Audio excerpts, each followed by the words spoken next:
All right. So if you could be known for only one thing, what would that be? Being selfless, someone who puts myself last. What is the greatest lesson in leadership you've learned as an entrepreneur? I would say being proactive in communication to your team and your clients, even if there's a shred of chance that what you're considering actually matters or will impact them, you should still be proactive and tell them. Setting expectations. What personal characteristic has been most pivotal to your success? Persistence. All right, great. So we're going to take a nod to the randomness of the universe. Got my random deck of cards here. Just tell me when to stop cutting. This will be fun. Stop. All right, here it is. Top cards. What would you most like to learn how to do on a computer? Oh, wow. That's a really good question. I want to be thoughtful in my answer. Well, I can just give you mine while you're Go thinking about ahead. it. Go ahead.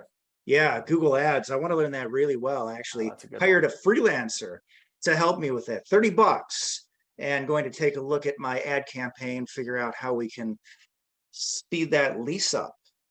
I love that. Knowing how to do that myself. But then again, if it's only $30, maybe I don't need to learn it, but yeah, that's true. learn what I can. Okay. All right. So your answer, Luke, what do you want to learn most how to do on a computer?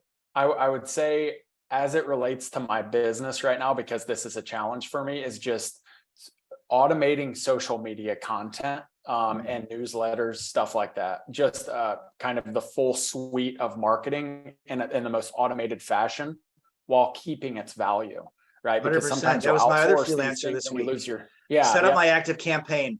I haven't Perfect. looked at this for a while. We need to redo this. Okay. Yeah, perfect. Can you name a book that's helped to forge you as a leader and as an entrepreneur, and why? A book I've picked up more than one time is Grit by Angela Duckworth, and I highly recommend that one. It's all about passion, consistency, and persistence, and how that trumps simply being inherently skillful at something. Love it. I feel like she's telling us the things that we already knew, but I don't think anyone has said it as clearly nor given us the quantitative approach. She's showing us just exactly how important these things are. And what a great read. I love that book. Okay, so then what is the biggest hurdle you've overcome in your business in the last year? And tell us, what has it taught you? Oh, the biggest hurdle, since I'm just starting out, I would say the biggest hurdle has just been getting in front of potential investors. And I was reminded last week by a friend I spoke to that I just simply have to go back to my sales roots and do a lot more cold outreach rather than allowing investors to come to me through social media and newsletter efforts, right? I don't think that anything trumps cold outreach and staying persistent behind that. 100%. The person who reaches out to me when the question is on my mind got a great likelihood that's who I'm going to go with. Beautiful, beautiful point there. Now, I'd like you to send us out with a quote to help forge our listeners as leaders and entrepreneurs. This one is more of like a, Buddhist quote, but it's one I love. The harder you look for happiness, the harder it is to find. And I think that that's an important one to remember because we all stay heads down, building a business, trying to get to the next thing, trying to, execute on this vision that we have, when we have to look at how far we've already come and, and respect that journey and be happy with the results we've already created. Yeah, deep wisdom there. Yeah, absolutely. Happiness is not something you can pursue. It's something you have to choose. Yeah. So yeah, life may be a journey, but happiness, I think, is just a destination. Realize you are there. Love it.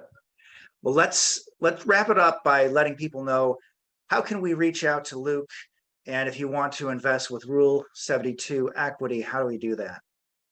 So you just go to my website. Pretty much everything would be there that you would need, rule72equity.com. And then I'm the most active on LinkedIn. You can just find me by my name, Luke Grieshop, or Instagram. I post a lot of stuff on Instagram for my followers as well. So any of those three outlets.